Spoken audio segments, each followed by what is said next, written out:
ओम शांति। आज बाबा के 22 नवंबर 21 के महावाक्य हैं। मुरली का टाइटल है मीठे बच्चे। अभी तुम संगम युग पर हो, तुम्हें इस पुरानी कलयुगी दुनिया का कोई भी ख्याल नहीं आना चाहिए। प्रश्न, बाप ने बच्चों को श्रेष्ठ कर्म करने की व कर्म को सुधारने की विधि क्या बताई है? बाप ने बच्चों को श्रेष्ठ कर्म करने की व कर्म को सुधारने की विधि क्या बताई है? उत्तर, अपने कर्म को सुधारने के लिए सच्चे बाप से सदा सच्चे रहो। यदि कभी भूल से भी कोई उल्टा कर्म हो जाए तो उसे बाबा को फौरन लिख दो। सच्चाई से बाबा को सुनाएंगे तो उसका असर कम हो जाएगा, नहीं तो वृद्धि होती रहेगी। बाबा के पास समाचार आएगा तो बाबा उसे सुधारने की श्रीमत भी देंगे। ओम शांति। श्री बाबा ब्रह्मा द्वारा बच्चों से पूछ रहे हैं कि बच्चे, तुम यहाँ सवेरे से बैठे क्या कर रहे हो? तुम स्टूडेंट हो ही तो जरूर यहाँ बैठे यह ख्याल करते होगे कि हमको शिव बाबा पढ़ाने आए हैं। इस पढ़ाई से हम सूर्यवंशी बनेंगे, क्योंकि तुम राजयोग सीख रहे हो विष्णुपुरी का मालिक बनने के लिए। इस ख्याल में बैठे हो या किसको जिम्मेवारी, बाल बच्चे, धंधादौरी आदि याद आता है? बुद्धि में यह रहना चाहिए कि यह है गीता पाठशाला, हमको भगवान पढ़ाते हैं और हम लक्ष्मी नारायण अथवा उनके कुटुंब के भांति बनेंगे।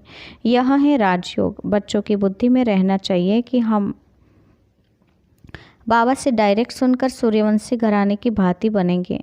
लक्ष्मी नारायण का चित्र सामने खड़ा है। हमारा राज्य होगा। दुनिया में लोगों को मालूम नहीं है कि स्वर्ग किसको कहा जाता है। तुम बच्चे कहते हो कि हम अभी बाबा से स्वराज्य विद्या स्वर्ग की सीख रहे हैं, हम ही स्वर्ग के मालिक बनने वाले हैं। हम ये अंदर में सुमिरन करना है। जैसे स्कूल में स्टूडेंट की बुद्धि में रहता है कि हम बैरिस्टर, इंजीनियर आदि बनने के लिए पढ़ रहे हैं। तुमको इतना भी याद रहता है ना? वह भूल जाते हो। तुम ऊंचते ऊंच भगवान के स्टूडेंट हो। तुमको ऊंचते ऊंच देवता बनाने के लिए बाप पढ़ा रहे हैं। तुम उनके बच्चे बने हो। आत्मा इस शरीर द्वारा अपने भविष्य मर्तबों को याद करती रही हैं। यह शरीर के संबंधी और जिस्मानी मिलकत या धंधादौरी याद करती हूँ।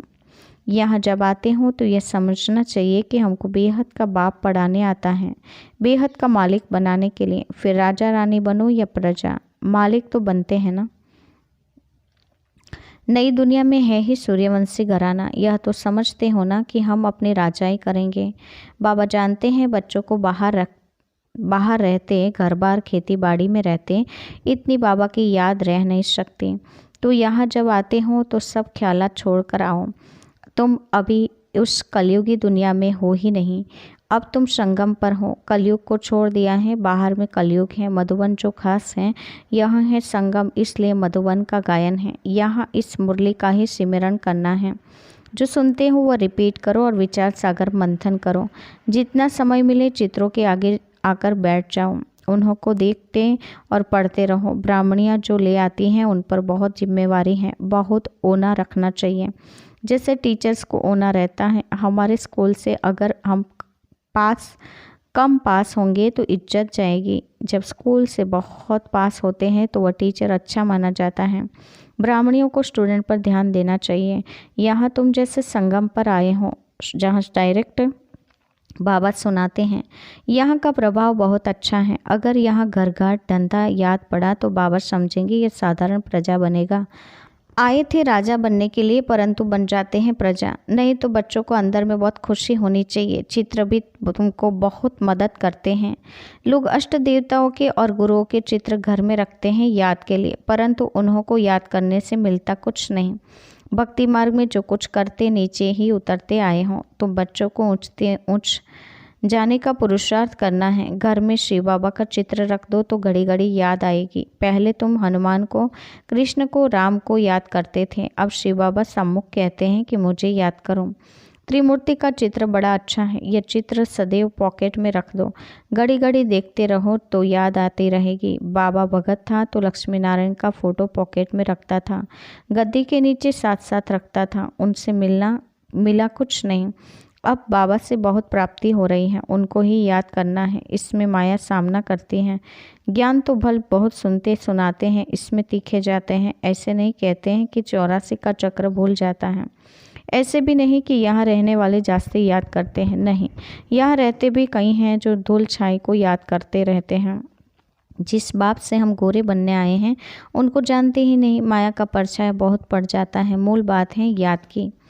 बाबा जानते हैं बहुत अच्छे अच्छे बच्चे भी याद में नहीं रहते हैं। योग में रहने से ये अभिमान कम होगा, बहुत मीठे बनेंगे। देह अभिमान होने से मीठे नहीं बनते, बिगड़ते रहते हैं। बाबा सबके लिए नहीं कहते, कोई सपूत भी हैं। सपूत उनको समझा जाता है जो योग में रहते हैं।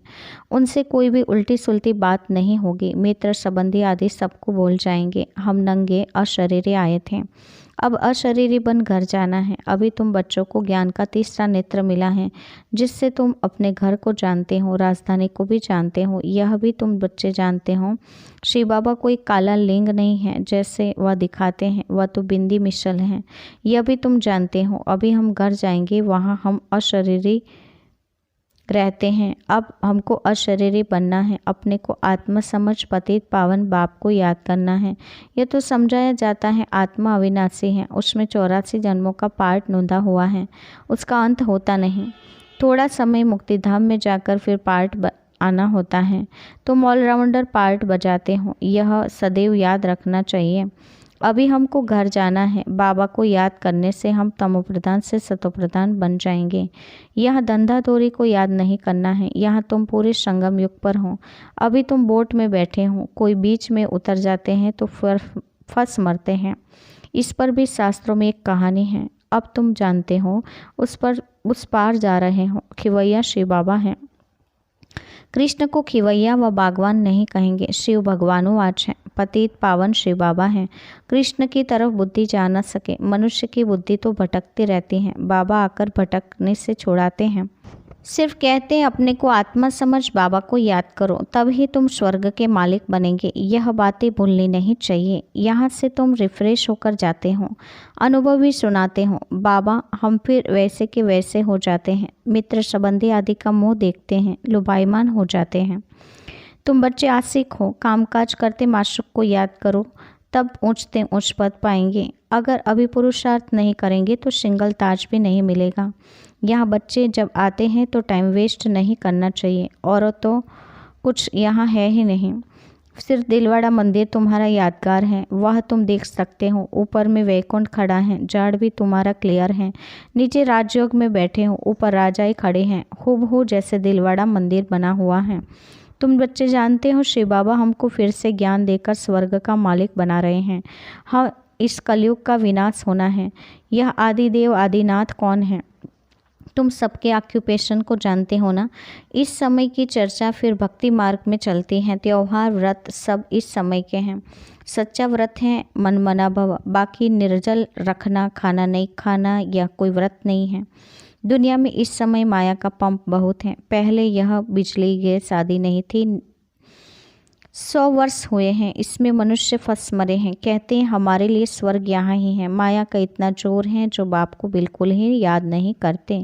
कहते हैं तुम चलकर देखो हम कैसे स्वर्ग में बैठे हैं। अब स्वर्ग के आगे तो कुछ यह नहीं है। कहाँ स्वर्ग और कहाँ नर्क। स्वर्ग की एक भी चीज़ यहाँ हो नहीं सकती। वहाँ हर चीज़ सतोप्रधान होगी। गायें भी फर्स्ट क्लास होगी। तुम भी फर्स्ट क्लास बनते हो तो तुम्हारा फर्नीचर, खान पान आदि सब फर्स्ट क्लास होता है। सूक्ष्म वतन में फल आदि देखकर आते हो ना। नाम ही रखते हैं सुबीरस। दुनिया वाले को यह भी मालूम नहीं कि स्वर्ग है कहाँ। वहाँ सब कुछ सतोप्रधान होता है। यह मिट्टी आदि वहाँ नहीं पड़ती। दुख की कोई बात नहीं है, परंतु बच्चों को यह नशा अजून चढ़ता नहीं है कि बाबा हमको स्वर्ग का मालिक बनाने के लिए यह पढ़ाई पढ़ा रहे हैं। चित्र कितने क्लियर हैं। चित्र बनने में समय तो लगता है। बाबा सब कुछ सर्विस अर्थ बनवाते ही रहते हैं, परंतु कोई तो अपने धंधे धोरी में इतना फंसे हुए हैं जो बाबा को याद भी नहीं करते हैं। प्रदर्शनी के चित्रों की मैगजीन भी हैं, वह भी पढ़नी चाहिए। गीता के जो नियमी होते हैं वह कहाँ भी जाएंगे तो गीता जरूर पढ़ेंगे। अब तुमको सच्ची गीता चित्रों सहित मिली हैं। अब अच्छी तरह मेहनत करनी चाहिए, नहीं तो उच्च पद पा नहीं सकेंगे।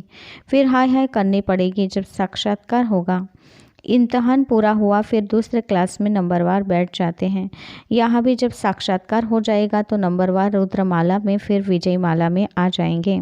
स्कूल में कोई बच्चे नापास होते हैं तो कितने दुखी हो जाते हैं। तुम्हारी हैं कल कल्पांतर की बाजी। कई बच्चे पूरी मैगज़ीन पढ़ते नहीं हैं। बच्चों को मैगज़ीन पढ़कर सर्विस करनी चाहिए। लिखते हैं बाबा फलाने को बदली कर दो, अच्छी ब्राह्मणी भेज दो। कोई कोई ब्राह्मणी के साथ इतना प्यार हो जाता है, ब्राह्मणी बदली होने से गिर पड़ते हैं, सेंटर पर आना ही छोड़ देते हैं। कोई उल्टा काम हो जाए तो सच्चाई से फ़ौरन बाबा को लिखना चाहिए, तो पाप का असर कम हो जाएगा, नहीं तो वृद्धि होती जाएगी। बाबा सुधारने के लिए कहते हैं, परंतु कोई सुधरना नहीं है तो पाप कर्म करना छोड़ते ही नहीं हैं। तकदीर में नहीं है तो बाबा को सच्चा समाचार नहीं देते हैं। बाबा के पास रिपोर्ट आने से सुधारने की कोशिश करेंगे। अच्छा, मीठे मीठे सिक्के दे बच्चों के प्रति माता पिता बाप दादा का याद प्यार और गुड मॉर्निंग। रूहानी बाप के रूहानी बच्चों को नमस्ते। हम रूहानी बच्चों की रूहानी माता पिता बाप दादा को याद प्यार और नमस्ते। धारणा के लिए मुख्य सार। पहले पॉइंट, अशरीरी बनने का पूरा अभ्यास करना है।